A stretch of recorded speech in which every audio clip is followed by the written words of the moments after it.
Hey guys, welcome back to Electrical Car Repair Live. Thank you guys for watching and subscribing to the channel. Today will be super helpful video to any of you having a Chevy Silverado this generation here from year 2014 to year 2019. If you have one of those, if you need to find where the radiator fan clutch, also known as cooling fan clutch fuse, is located, which fuse controls it, or you can buy cheap parts, tools, fuses, relays at a good price, quick shipping, that way do not waste money and time.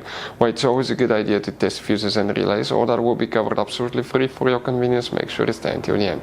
Before we start, let us tell you a little bit about us, guys. Every single car we get here at the garage, we try to make at least 200 to 300 free repair videos. We take them completely apart. We show you how to fix engines, transmissions, engine codes, engine lights, fuses, all that stuff, guys. Why we do all that? Because our mission in the shop is to save you guys as much money as we can. All we need in return, please subscribe to the channel, like the video.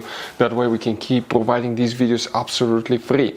Now, guys, we have more than 14,000 free repair videos on our YouTube channels that can save you thousands of dollars in future repairs. So please check them out, and they can save you quite a bit of money now or in the future. So where you can guys expect to find a fuse for the radiator fan clutch, also known as cooling fan clutch, we will demonstrate on this Chevy Silverado. If you have that generation, guys, you have many hidden fuse boxes that most people don't know about. We'll recommend to check out the video on our YouTube channel about fuse box location on Chevy Silverado. Go ahead and open the hood, and once you guys open the hood, here on the driver's side you have a fuse box under this cover. Open it and you're going to find a fuse box with a layout like this one for 2014 through 16 models, and layout like that for 2017 through 19. Before we continue, let's explain quickly why it's always a good idea to test fuses and relays. It is, guys, very important to test fuses and relays. On those fuses you cannot clearly see if they're burnt or not, especially you can see in the JK's fuses as well. And if you guys assume, okay, let's say you remove a fuse, you look at it and you assume, guys, that it's actually a good fuse, but it's actually a bad fuse. Sometimes you cannot clearly see that.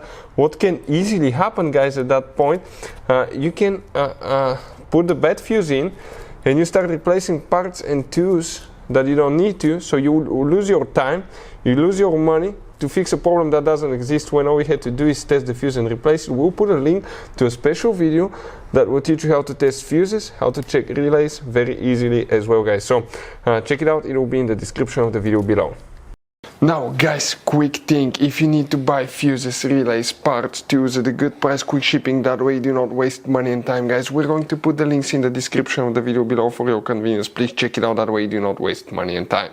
So the fuse, guys, that we need to check, okay, specifically, if you have that one, it really depends if it's equipped or not, but please make sure you stay until the end. We want to give you one good advice, that way do not end up being stuck in the middle of nowhere like it happened to us. We'll demonstrate on 2014 through 16. If you come in that row of fuses, you see where our is empty, we don't have a radiator fan clutch, but if you have that equipment, it will be fuse number 42 right here. And if you have a year 2017 through 19, it will be again fuse number 42 at the exact same location. Now, guys, you have all kind of different fuses and relays in that Chevy Silverado. You have different fuses, relays that could be really hard to find, especially if you're in the middle of nowhere. And one time we needed a replacement one, we couldn't get one, we were stuck in the middle of nowhere because of that. So what we do now, we always get some spare fuses, relays, keep them in the glove box for a peace of mind, guys. That way you do not get stuck in the middle of nowhere like it happened to us, guys. Hopefully the video will be helpful. Thank you guys for watching, and see you next time.